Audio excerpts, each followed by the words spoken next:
today we're going to be talking about antigen presentation by MHC. We're going to start by thinking about sort of structure and function issues regarding MHC class 2 after we'd finished talking about MHC class 1 on Wednesday. And then we're going to talk about the intracellular processing pathways that put peptides onto MHC molecules. So you can see the MHC class 2 molecule here.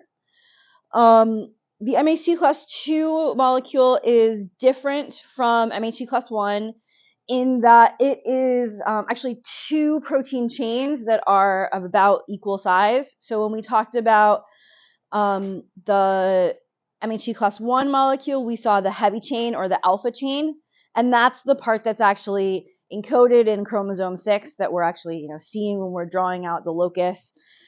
And then we saw that it paired with this partner protein that was non-covalently bound to it, didn't have a transmembrane domain called beta-2M, beta-2 microglobulin, which is encoded elsewhere in the genome, conserved, it pairs with whatever heavy chain.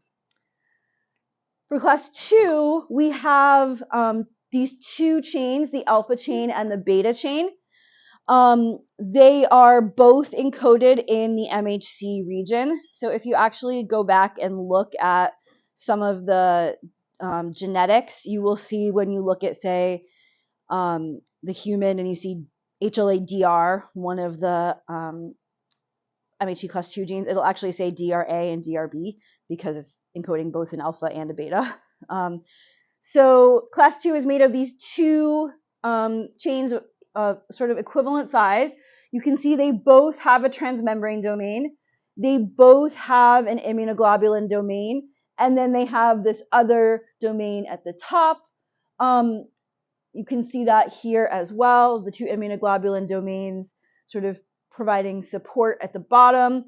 And then the alpha 1 and beta 1 domains making the peptide binding cleft at the top. And so you can see that just like with class 1, we have kind of some beta sheets making a little platform. We've got two alpha helices surrounding the peptide. But a big difference from class 1 is that that peptide binding cleft is actually made from these two different proteins, from the alpha and the beta chain, instead of being made from one protein. One other really important thing to know about MHC class 2 is just like MHC class 1, you don't get sort of proper folding until you have all of these components, the alpha chain, the beta chain, and the peptide together. So sort of the biosynthesis and getting the peptide in there is really important. But when I talked about class 1, and particularly when I was mentioning beta-2 microglobulin, which doesn't have a transmembrane domain and is non-covalently linked, I said that there was sort of an on-off rate, and there was sort of this breathing process where the MHC is sort of catching and releasing the peptide.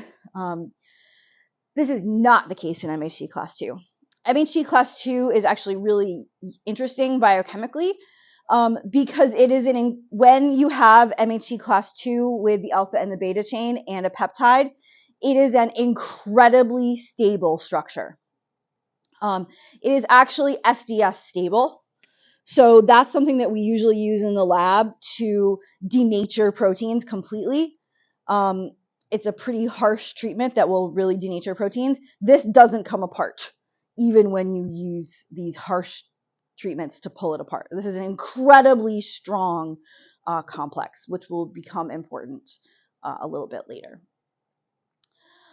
We can also do the same thing that we did when we looked at MHC class 1 and pretend that we're the T cell looking down on the MHC plus peptide to see the binding cleft.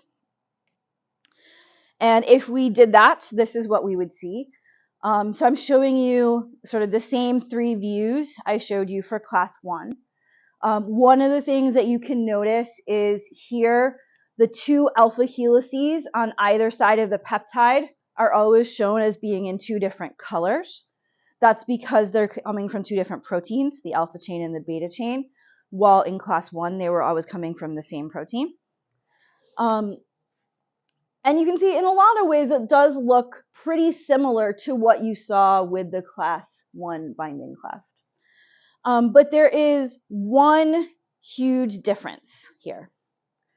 And again, I like to look at it most closely from this space filling model, but you can really see it through any of them. When we talked about the class 1 binding cleft, the class 1 binding cleft I told you was either 8 amino acids long, 9 amino acids long, or 10 amino acids long, depending on the MHC class 1 molecule and those closed ends that made it really tight in terms of the length of the peptide that could bind.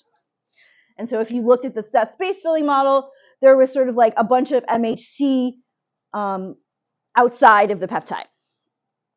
In class 2, the ends of the peptide binding cleft are open. And so the peptide can actually go all the way across. In reality, the peptide can actually extend beyond the peptide binding cleft. And so it can like hang out the sides. While in class 1, it's really defined in terms of its length. And so, like I said, it's either 8, 9, or 10 in class 1. A lot of times when we talk about class 2, we say it's usually about 14 to 20. But it's not at all as strict.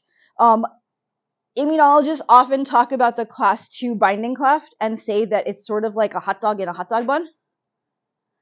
And in fact, some immunology textbooks even show a picture of a hot dog in this section. I don't think you need a picture of a hot dog to be projected to understand what that looks like.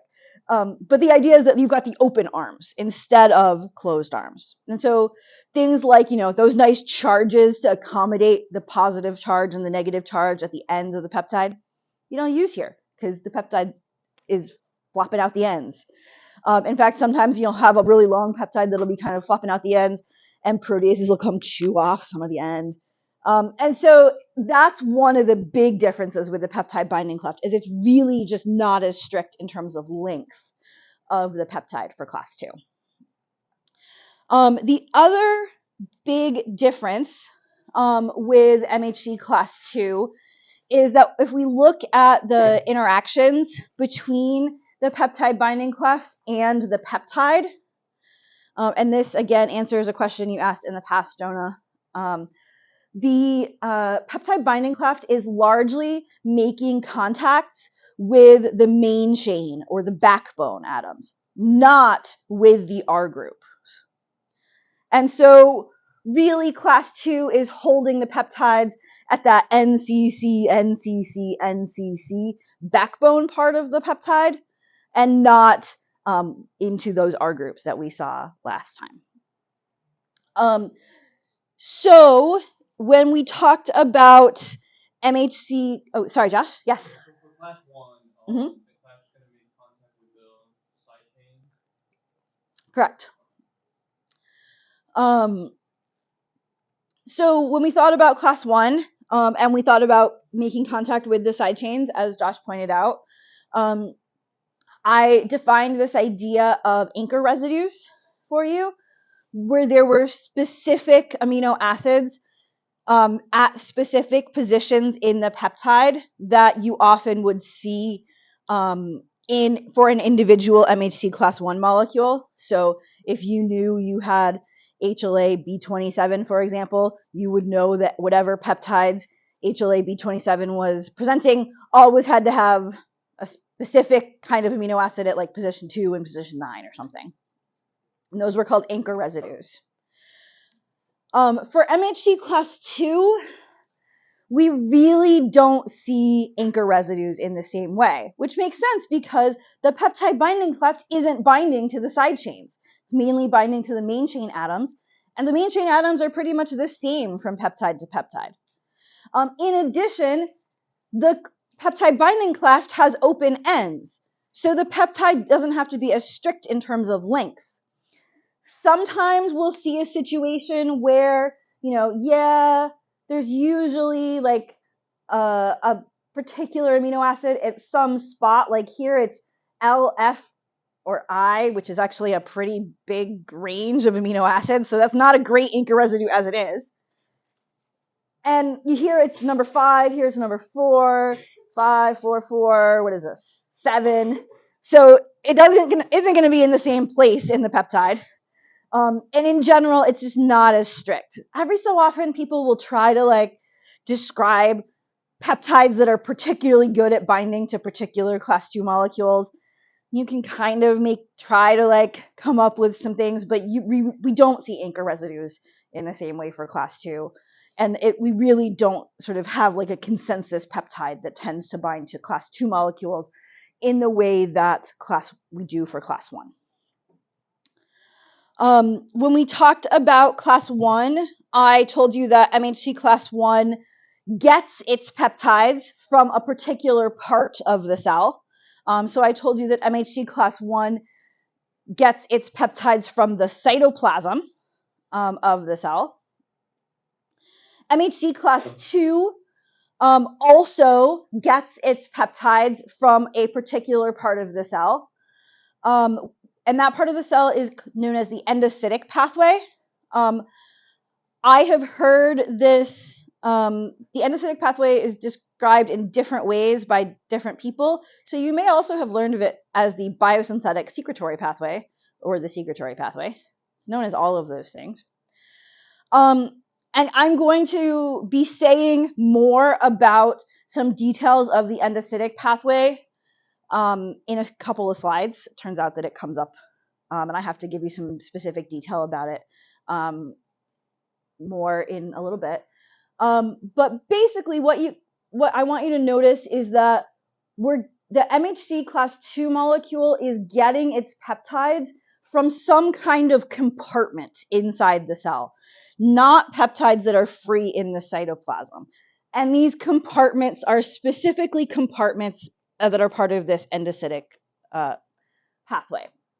And so here you can see kind of 2 examples of this. You can see a macrophage that's doing phagocytosis that makes this compartment of a phagosome as a result of doing phagocytosis. And now MHC class 2 is getting peptides from that compartment, that phagosome, not from the cytoplasm. Here you can see a cell that's doing some internalization that's not phagocytosis. Again, we have this little compartment. That compartment is not the cytoplasm, and you can see MHC class 2 is picking up peptides there. So what you want to see from this is that MHC class 2 is presenting peptides from the endocytic pathway. When I told you about the T cell receptor binding to MHC last time, because remember, everything we're talking about here is about what is the antigen that a T cell sees. I told you that the T cell receptor binding to MHC plus peptide was a little weak, and we needed some partner proteins. And I introduced you to a partner protein that works with MHC class 1.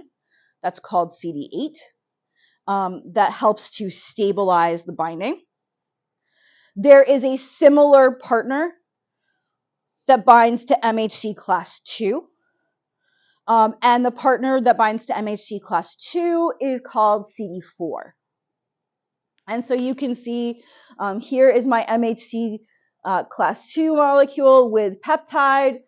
And you can see it binding to the T cell receptor. So the MHC class 2 plus peptide is on my infected cell. The T cell receptor is on the T cell. And the T cell also has this additional protein CD4 that's binding to kind of the back part of the MHC class 2. This back conserved part, it doesn't make any interaction with the peptide. You can also see the same thing happening here, where you see CD4 binding. This is pretty much exactly the same as what you saw with class 1 and CD8. Class 1 binds to CD8, class 2 binds to CD4. One way that a student in the past told me that they like to remember it is that if you multiply, you always get 8, because 8 times 1 is 8, and 4 times 2 is 8. So CD4 binds to MHC class 2, CD8 binds to MHC class 1. And so that's a key thing that you need to always remember as an immunologist is sort of which of these things happen. Because if you remember, I told you before that there were different kinds of T cells. One kind is called the CD8 T cell. Again, shocking, it has the CD8 protein that we saw here on its surface. The other kind is the CD4 T cell, which has CD4 on its surface. And so CD4 T cells talk to MHC class 2, while CD8 T cells talk to MHC class 1. And so you can see that listed here as well. MHC class 2 plus peptide is this antigen that turns on a CD4 T cell. And so we're going to have some infected cell that is going to have antigen in the endocytic vesicles. Very often, very classically, this might be a bacteria that has been phagocytosed by a macrophage, you might imagine. Those peptides are going to end up on MHC class 1, and now we're going to have our CD4 T cell, who may do things like make cytokines and say, hey, macrophage, kill that thing you phagocytosed. While the CD8 T cell was responding to a peptide that was in the cytoplasm that maybe came from a virus and might interact with the infected cell and be like, hey, infected cell, you have a virus, I'm going to kill you. And so there's sort of this interaction and interest with what's going on with the type of pathogen and the action of the type of T cell. When we thought about MHC class 1, we also talked about which cells express MHC class 1. And the answer was all nucleated cells. So everybody but red blood cells has MHC class 1 on the surface. And this is sort of something that officially comes up in the pathway part, but I'll just say it now. Those cells that have MHC class 1 on their surface have MHC class 1 on their surface 24/7, all the time. So every cell of your body has all the MHC class 1s on its surface all the time. That's different for class 2. And so things look a little different in class 2. So in this table on the left, you can see types of cells that express MHC class 1. And you can see types of cells that express MHC class 2. And what you'll notice is that really, you can ignore that plus. That plus, just don't worry about that. I have a lot of thoughts about whether they should actually even put that into that textbook, but that's fine. But really, it's 3 kinds of cells have a plus. So only 3 kinds of cells in your body can express MHC class 2. Those cells are B cells, macrophages, and dendritic cells. They're the only ones who do class 2. Those cells also all do class 1, because they're nucleated cells, but they are sort of like special in that they can do both. So we're, again, the B cells, max, and the dendritic cells. Those 3 cell types are usually referred to as the professional antigen presenting cells. So sometimes we'll talk about those as the professional antigen presenting cells, which you can see in this table on the right. The table on the right also does list the fact that sometimes some other cells in the body can present on class 2 as non-professional antigen presenting cells. I only want to mention one of them, but this does mention a whole bunch of them. And the only one I care to mention is here listed as thymic epithelial cells. So some of the cells in the thymus, some of the structural cells of the thymus also present on MHC class 2. And so the fact that thymic epithelial cells present on class 2 is going to be important for us during T cell development. So that's why I pointed out. Otherwise, when you think class 2, you should think of the professional antigen presenting cells. Yep. So the difference between the professional versus the non-professional is non-professional isn't all the time? So Non-professional is actually pretty much all the time, but it's really unique. It, again, like with the thymic epithelial cells, it's important for T cell development, but it's not actually like making a response. It's just that I want you to know that yes, they're like when we do T cell development, I don't want you to be like, there's no class 2 here. I want to say, yeah, there is some class 2. It's like one of this weird like outlier cells. But generally, if you're thinking about an immune response in class 2, like getting rid of a microbe in class 2, you're thinking about a dendritic cell, a B cell, or a macrophage being the antigen presenting cell. So in terms of getting rid of a pathogen situation, it's a professional antigen presenting cell. And so you can see this whole thing here again. So every single cell of the body is like this and has all of the MHC class 1s all the time. If that cell happens to be a professional antigen presenting cell, like a B cell, macrophage, or dendritic cell, it can turn on class 2 and be like this. And so class 2 also is an inducible thing. It can be turned on and off by the cell. Realistically, it's turned kind of from low to high, but we can think about it as on and off. And so this might be what a B cell, macrophage, or dendritic cell might look like with class 1 and class 2 on its surface. And you can see, in that case, we've got all the ones from mom, all the ones from dad, all codominantly expressed, all with those different pockets. So now that we know some things about the MHC protein, we can think about how we actually get from this pathogen protein to a peptide and how that peptide gets onto our MHC molecule.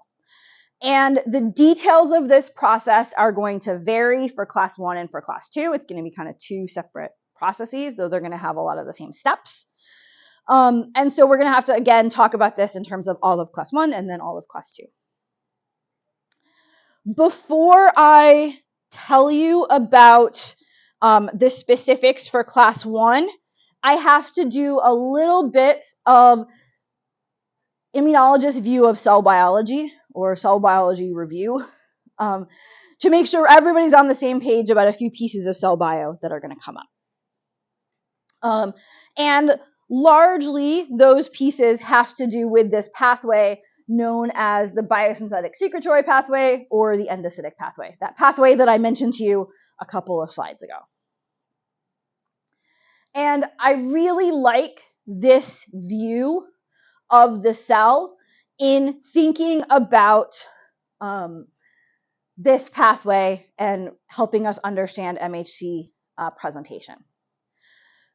Here you can see we've got this cytoplasm in light blue, and it's surrounded by the plasma membrane in black.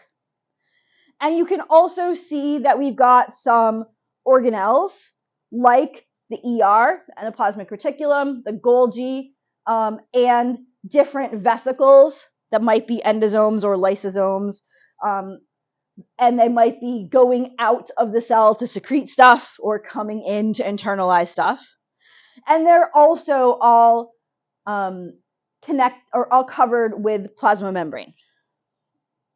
And so immunologists often think about kind of this cell as having like 2 areas: the light blue area, the cytoplasm, and the yellow area.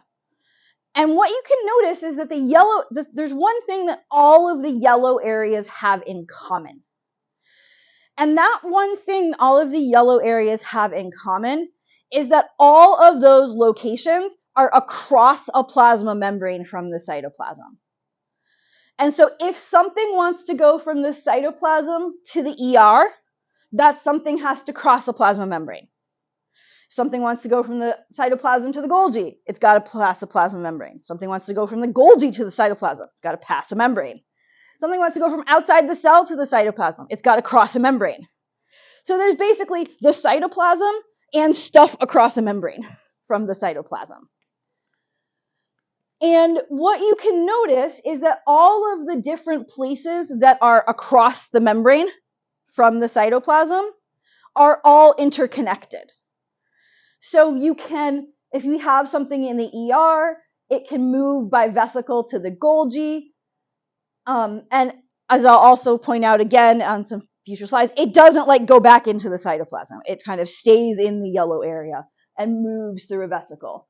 If it wants to go out of the cell, it moves through a vesicle and then gets secreted to outside the cell, which is still yellow. It's still across a membrane. If something is phagocytosed or otherwise internalized, it comes into a vesicle with a membrane around it. And so we can kind of broadly think about sort of the cytoplasm area and the across a membrane area. And all of the things here that are yellow are parts of this pathway, the biosynthetic secretory pathway or the endocytic pathway. The reason why this is important, and I also like that they show the nucleus as just a different color and not involved, and we're just going to ignore the nucleus. But I want you to think about kind of the light blue versus the yellow in the cell. And the reason why this is really important is if you want to move something, especially a protein, because the proteins are going to be the most important things, right, for what we're talking about right now, across a membrane, it requires energy. It requires ATP. And so the cell is kind of like has to make an effort to move something from the blue area to the yellow area. And so as far as the cell is concerned, you can kind of imagine proteins either live in blue or they live in yellow. If you're going to put them in yellow, you like spend the energy once to put them there. You don't keep like shuffling them back and forth. And so we're going to think a lot about either the cytoplasm or the endocytic pathway as sort of these two unique areas of the cell. When proteins are biosynthesized, this actually this involves a choice of, do I want to biosynthesize this protein and have it be in the cytoplasm, or do I want to biosynthesize this protein and have it be in the secretory pathway? Which direction do I want it to be in? And so I could have a protein that just hangs out in the cytoplasm. Yes, it could go in some other places, but I don't care about those right now. And it could do that by getting translated up with a free ribosome and then just chilling in the cytoplasm. Alternatively, the ribosome could go to the ER, go to the, and this would be specifically rough ER, and it could translate that protein across the membrane and put that protein inside the ER or as a transmembrane protein. That's how every transmembrane protein becomes a transmembrane protein. That's how every protein that's going to be in that yellow area of the cell gets into the yellow area of the cell. And basically what's happening here is that the cell is using the energy, using the ATP of translation to also shove the protein across the membrane. So we're trying to, one of my friends gets really excited about this phrase. It's trying to feed two birds with one stone. He really doesn't like killing two birds with one stone. So he always says feed two birds with one stone. So the ribosome is feeding two birds with one stone by both using that ATP to make the protein and using it to force the protein across a membrane. And so proteins usually are sort of making this choice about whether they're going to be in the cytoplasm. The proteins are not actively choosing. Proteins don't have brains. But we're usually deciding when we biosynthesize the protein, is that protein going to be a cytoplasm protein? Is that a cytoplasm in the blue area? Or is that protein in the yellow area? And we make that choice when we are actually doing translation. Once we put that protein in the endoplasmic reticulum, once we do this work of putting that protein across a membrane, all of the other parts of the secretory pathway are interconnected. And so basically the protein just stays across a membrane and moves through this pathway. And you can see those interconnections here. You can also see those interconnections here and on the next slide. And so what I want you to notice here is we can start with some compartment. We could say that's the ER. We could also say, you could pick whichever one you want. I don't care. I'll say it's the ER right now. Here's the Golgi. And we might want to move something from the ER to the Golgi. We do that using one of these little vesicles, which buds off of one compartment and eventually fuses with the other. And what you'll notice is that the lipids that were on the outside of this first compartment, the blue lipids, when we make a little vesicle, blue stays on the outside. It stays touching the cytoplasm. The cytoplasm side stays touching the cytoplasm. The green lipids on the inside stay away from the cytoplasm. The cargo, the little pink dots, stay inside the vesicle. They never go out and touch the cytoplasm again. And the transmembrane proteins stay in this orientation where the part that's touching the cytoplasm stays touching the cytoplasm the whole way through. The part that's touching the inside of the compartment is inside the vesicle and is inside the compartment. So the way that stuff like things get put into this this pathway is really important. In particular, it really matters if you like what direction you put a transmembrane protein in the membrane, because if it is upside down in the ER, it's going to be upside down for the rest of its life. That's a pain in the butt. So you can see the same thing from a different image here. Again, you're seeing the lipids don't flip, the proteins don't flip, the cargo doesn't flip. What's touching the cytoplasm is always on the cytoplasm side. What's away from the cytoplasm is always away from the cytoplasm. This also holds true when we think about interactions with the cell membrane. So here you can see the Golgi. You can see that the Golgi has some blue cargo, which is not touching the cytoplasm. It's got some pink cargo, which is not touching the cytoplasm. It's got this little knobby protein. The circly part is away from the cytoplasm. The straight part is touching the cytoplasm. You can see we can get a vesicle. Again, all of the orientation remains the same. And that vesicle can fuse with the cell membrane. And when that happens, whatever was inside was the cargo gets secreted. So if you want to secrete a protein, like if you want to secrete a cytokine, you had to put it in this pathway from the beginning and have it move through here. Any secreted protein has to be in this pathway.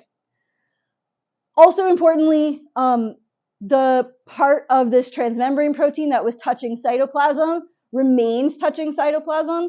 The part that was away from the cytoplasm remains away from the cytoplasm. So if you want to put a receptor on the surface of the cell, you have to make sure that the receptor part is inside the ER, is inside the vesicle. If you put it in the membrane the wrong way at the ER, it's not going to work as a receptor when it gets to the plasma membrane. It's going to be pointing in instead of pointing out. That would be kind of bad. And you can see that happen is sort of the same whether we're secreting stuff. You can see that the membrane of the vesicle becomes part of the plasma membrane and we secrete stuff. You can also see when we internalize stuff, it all keeps the same topology. So that's something that we're going to have to think a lot about as we think about our MHC processing pathway. So we're first going to think about the specific details for MHC class 1. So here you can see our MHC class 1 protein. It's binding with CD8 that's also on the T cell, along with the T cell receptor, and which cells are expressing MHC class 1. I just told you that immunologists often think about the cell in terms of it having kind of two parts, the cytoplasm part and the across a membrane from the cytoplasm part, the blue and the yellow that we saw on that earlier slide. We have two kinds of MHCs, class 1 and class 2. One kind of MHC is basically going to be doing surveillance of the cytoplasm, or the blue part. The other one is going to be doing surveillance of the yellow part. And so the big difference between these two types of MHC is which of those two parts are they going to get peptides from? Which of those two parts of the cell are they going to be doing surveillance of? And so MHC class 1 specifically is getting its peptides from the cytoplasm. So if we think about this earlier figure, MHC class 1 is doing the surveillance of the light blue stuff.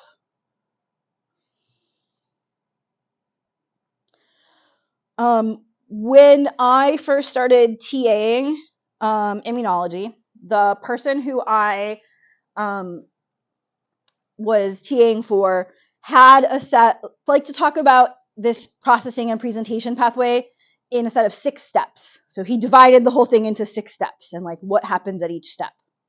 And that's just kind of how I think about it too, now, is in those 6 steps. So I'm going to put those 6 steps on the board and we're going to see what happens for each step for class 1. Some of the steps you're going to look at and be like, that is the dumbest step I've ever heard. I promise there's a reason why I'm telling you that dumb step. Because what usually happens is like it's something dumb in class 1 and it's actually something really important in class 2, or vice versa. So if you look at them and you're like, why does she give that its own step? Because it's important for the other one. And so our 6 steps that we're going to have are acquisition. So basically, how did you get the antigen? Or how did you get the peptide in the first place? Or really the protein? Then we have tagging for destruction.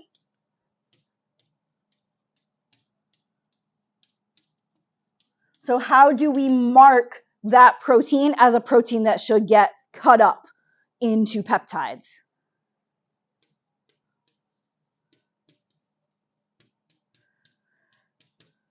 Then we have proteolysis. How do we actually cut up the peptide or the protein into peptides?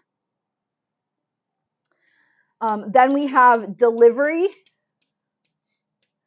Delivery is basically how do we get the peptide and the MHC molecule in the same place. Then we have binding. How do we actually get the peptide bound to the MHC molecule? And display. How do we get this whole business that we've spent all these other steps making onto the surface of the cell? And so we're going to see these 6 steps for MHC class 1. So for MHC class 1, acquisition is not actually all that interesting or exciting. Well, it is, but not to immunologists. Basically, acquisition of antigen is just having the protein in your cytoplasm. You don't have to do anything. You don't have to like try to acquire the antigen. So if, for example, we're thinking about antigens that come from a virus, then the way you acquire that antigen is that you get infected. If we're talking about a self protein, a self antigen, the way you acquire it is that you just have it in your cytoplasm because you made it and it's there. So acquisition doesn't take any active work in class 1. So we think about it as infected or infection for class 1. And I think the other key thing to think about is it's really a passive process. It's just, the cell's not doing anything. It just has a protein in the cytoplasm that got produced in the cytoplasm for some reason, whether it was because there was a virus, because you just made that protein, whatever. So then we have to figure out, how does this protein get tagged for destruction? And there is a specific process by which this happens. So it turns out that This happens through a process called ubiquitination, or it is sometimes also known as ubiquitination. Those are two words that mean the exact same thing, just people like to be different. And so here in light green, you can see the protein that we're trying to destroy. And you can see that it gets these little tags added to it. And those little tags are called ubiquitin. On the top, again, you see a darker green protein that we want to destroy. And you can see that it gets this ubiquitin added onto it.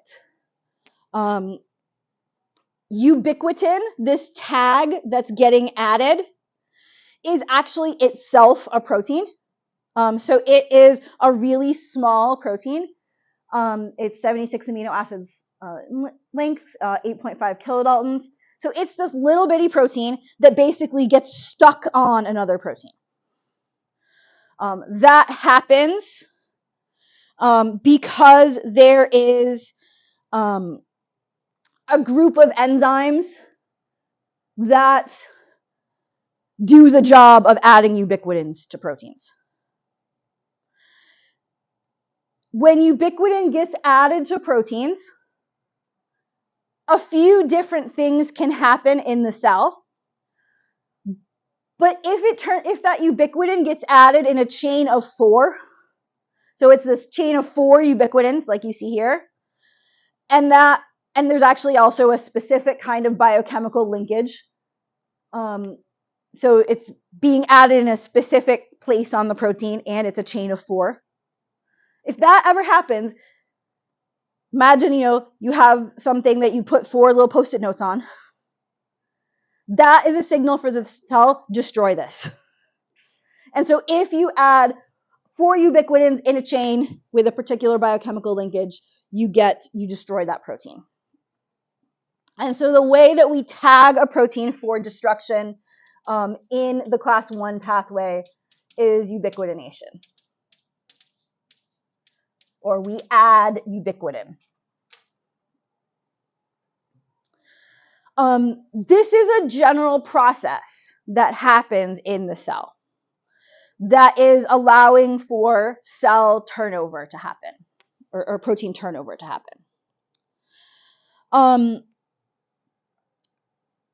So let's think about kind of the cell at steady state, the cell just chilling. At some rate, its proteins are going to get messed up, maybe from like radiation or whatever. The proteins are just going to like misfold a little bit. And so the cell is constantly going to be throwing out old proteins and getting new proteins. And it may not even like check and see if the protein's damaged. Sometimes it checks to see if the protein's damaged. Sometimes it's just like a turnover rate of like, it's a good idea to make new proteins from time to time, because that way we can make sure we always have new fresh ones and not old icky ones.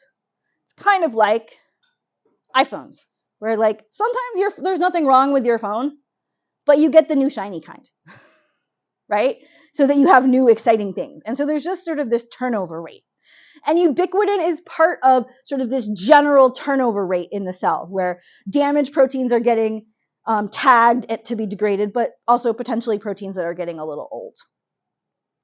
And when a protein has these 4 ubiquitins added, as is shown here, it basically goes to the cellular trash can. It turns out, I know this is again going to be super mind-blowing, the cell has 2 trash cans. One trash can is for the cytoplasm. The other trash can is for the secretory pathway. So we got one for the blue area, one for the yellow area. We're going to take this protein that has ubiquitins on it, and we're going to take it to the trash can for the blue area. Take it to the cytoplasm trash can. And that is known as the proteasome. And so you can see the proteasome here. So once a protein has ubiquitin added, it will go to this specific organelle called the proteasome. where it will be degraded. If you look at the name of the proteasome, you can notice it has -ome at the end because it's an organelle. But then if you look at what comes before -ome, it's protease. It's the protease organelle, the protease -ome. It is this cylindrical structure that you see here that takes proteins and breaks them into peptides in the cytoplasm. And you can see this is actually what it looks like inside the proteasome. This is sort of a side view or a cross-section of the proteasome. You'll notice that the proteasome has these two, it has a cap on either end. I'm not going to say a ton about the cap, but in fact there is a cap on either end. And then it has basically 4 rings that are made of individual proteins. And so on this image from your textbook, you can kind of see it's shown as 4 rings and that they're like individual boxes making up the rings because those are individual protein subunits. And so those are the alpha and the beta subunits of the core of the proteasome. And if you actually look inside those alpha and beta subunits, it really is sort of an open cylinder where we have this kind of chamber, this catalytic chamber, that is a super active protease.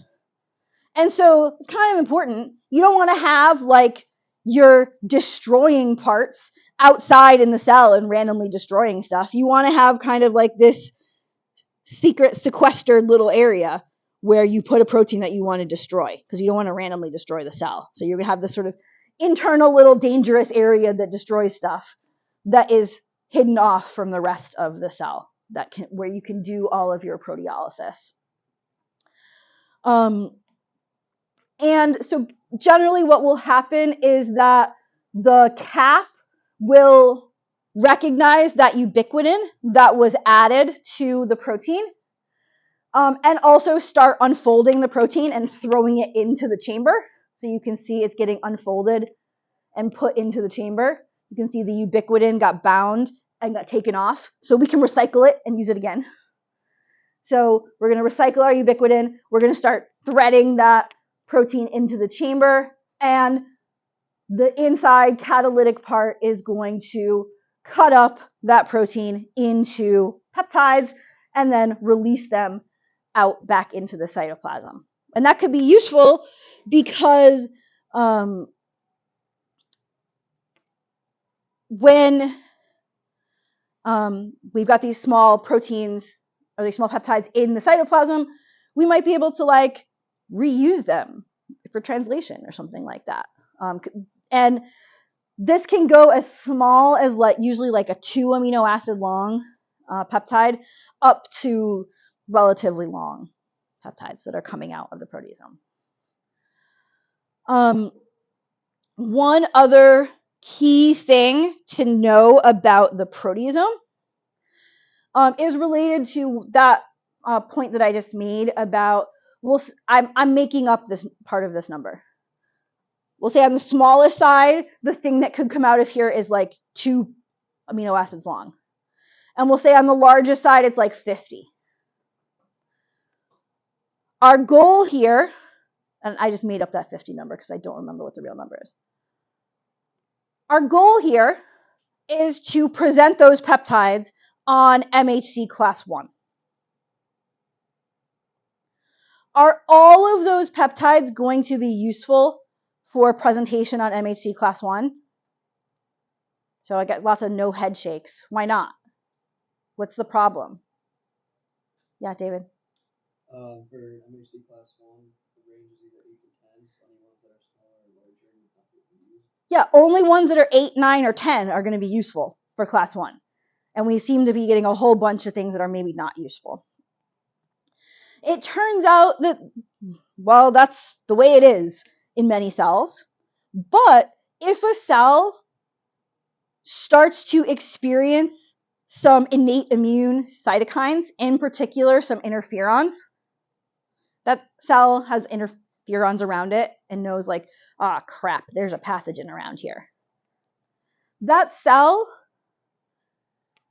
can actually sub out some of the proteasome subunits and switch from the normal proteasome into a special proteasome with some new special subunits that's known as the immunoproteasome. And so we can actually swap out parts of the proteasome, make a different proteasome, and this new immunoproteasome only makes peptides that are really good for class 1.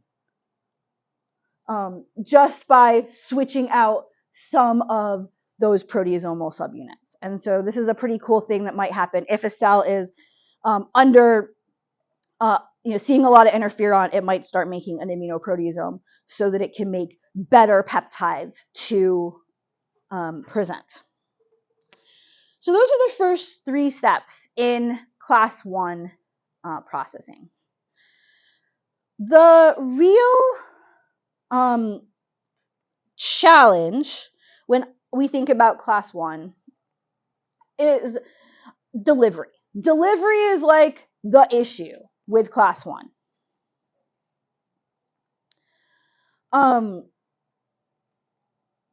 If you think about it, our goal at the end of class 1 processing is that we want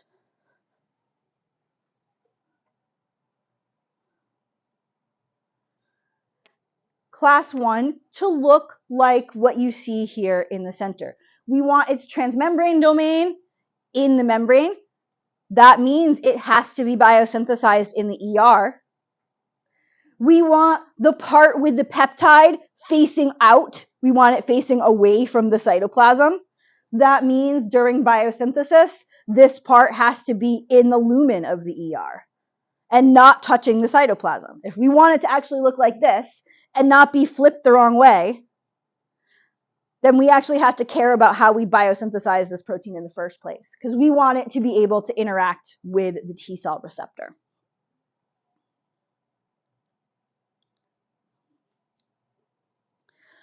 And so you can see that MHC class 1 protein here being biosynthesized inside the ER, as it should be, as we do for any transmembrane protein that's eventually going to end up on the surface of the cell. So here you can see that MHC class 1 molecule being biosynthesized. You can see beta 2Ms biosynthesized, all looking nice and happy like this. I told you before that we don't get really good stable binding until we have class 1 beta 2M and our peptide all together. So during all of this biosynthesis, we have to have a lot of chaperones kind of holding the proteins approximately together, because they're not going to be able to be stable by themselves without the peptide. So this lets us look at the delivery problem. You can see that this slide says this is adapted from your textbook instead of actually just being the slide from your textbook, because I modified it with my excellent art skills.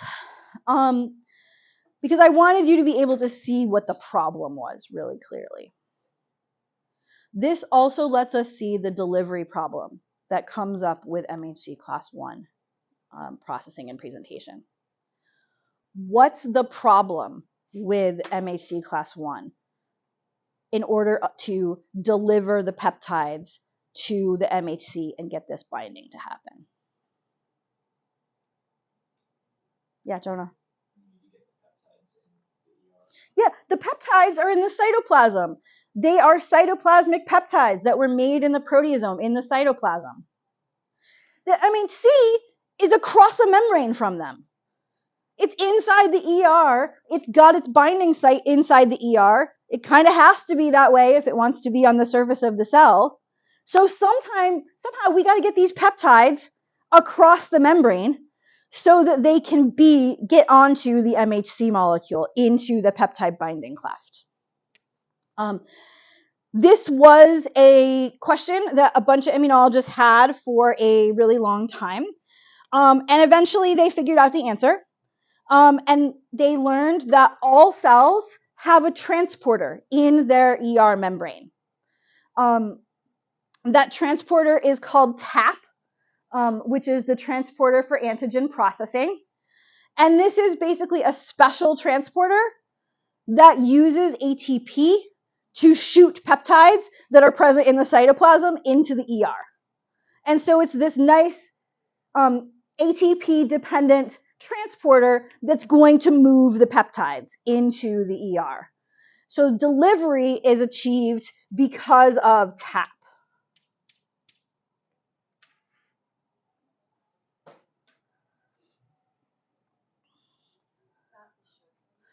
No, it's not the chaperone. So the chaperone are things like calnexin and tapicin, the things that are like holding the MHC class 1s together. But what's really cool about TAP, well, there are a lot of things that are cool about TAP, is that TAP hangs out with those chaperones. So TAP is right next to the chaperone. So it's basically throwing peptides into the ER right next to the empty MHC. So the chaperones are like, I'm going to put TAP here, MHC here, right next to each other, so that when TAP throws peptides into the ER, they can just go straight onto the MHC. And so those chaperones, the most famous one is called tapicin, really allow the binding to happen.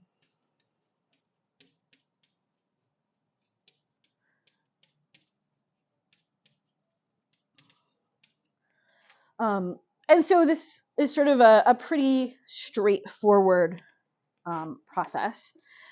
And at this point, any peptide that gets into the ER that has the right anchor residues will just go right into MHC class 1, be good, be set and ready to go. Once MHC class 1 has a peptide that is in its peptide binding cleft, it automatically gets released from the ER and automatically gets displayed on the cell surface. And so this, again, is kind of passive. The word that we usually use here is constitutive.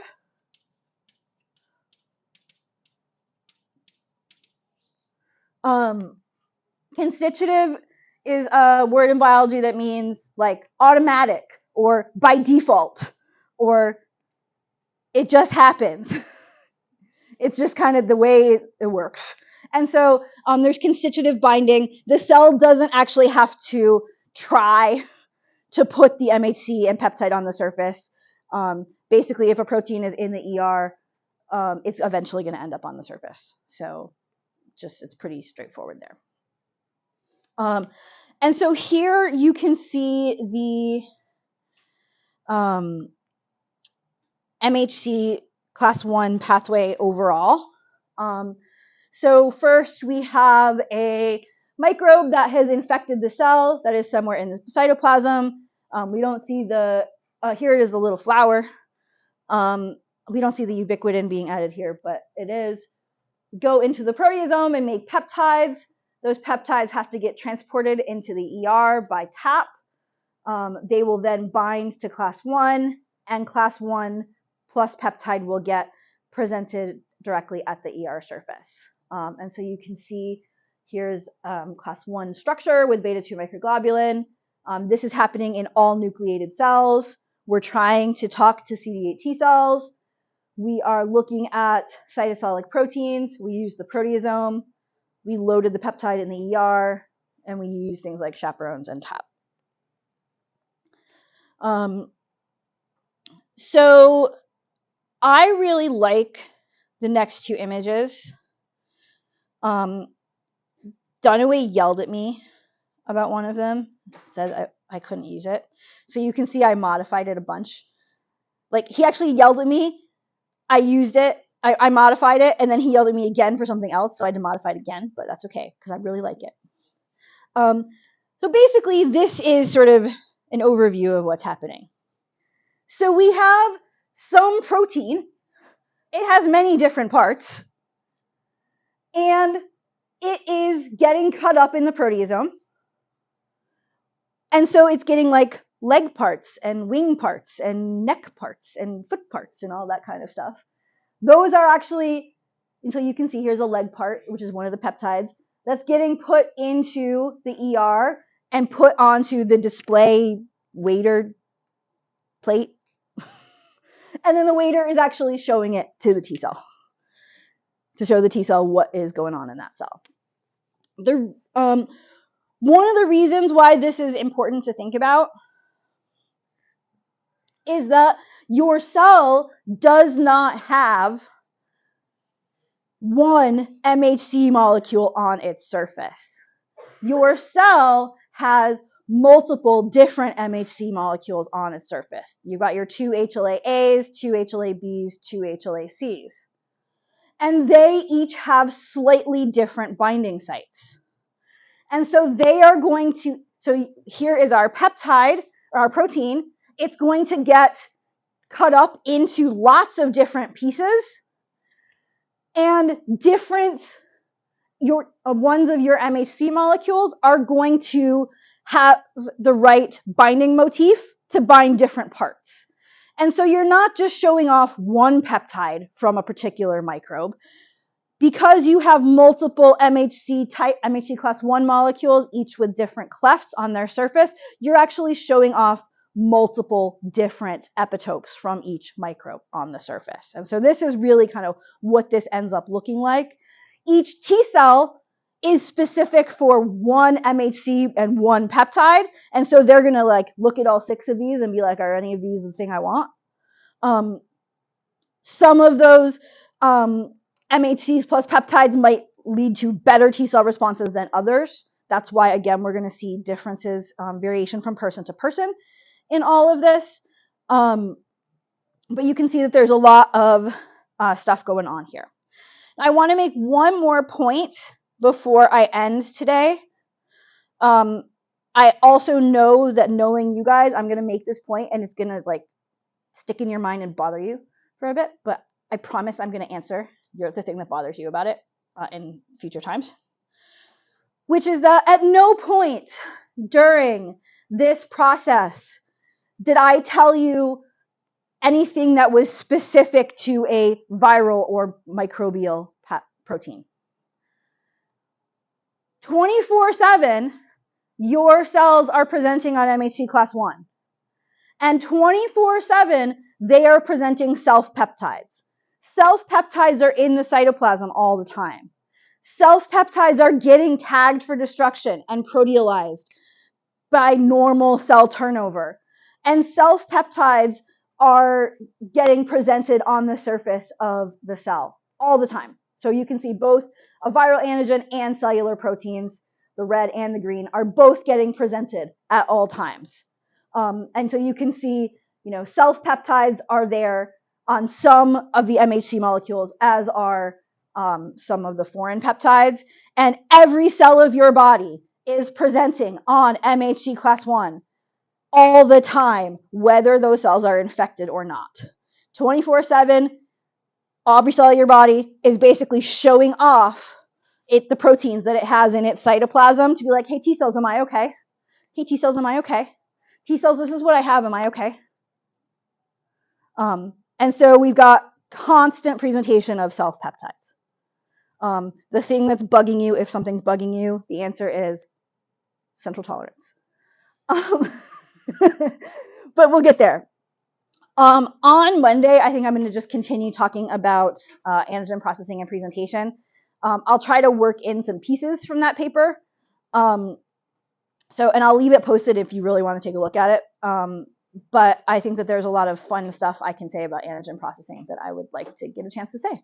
So I will see you guys on Monday. Remember that the problem set is due a week from today, and it is already posted. And send me your RNA concentrations if you have not. Thanks.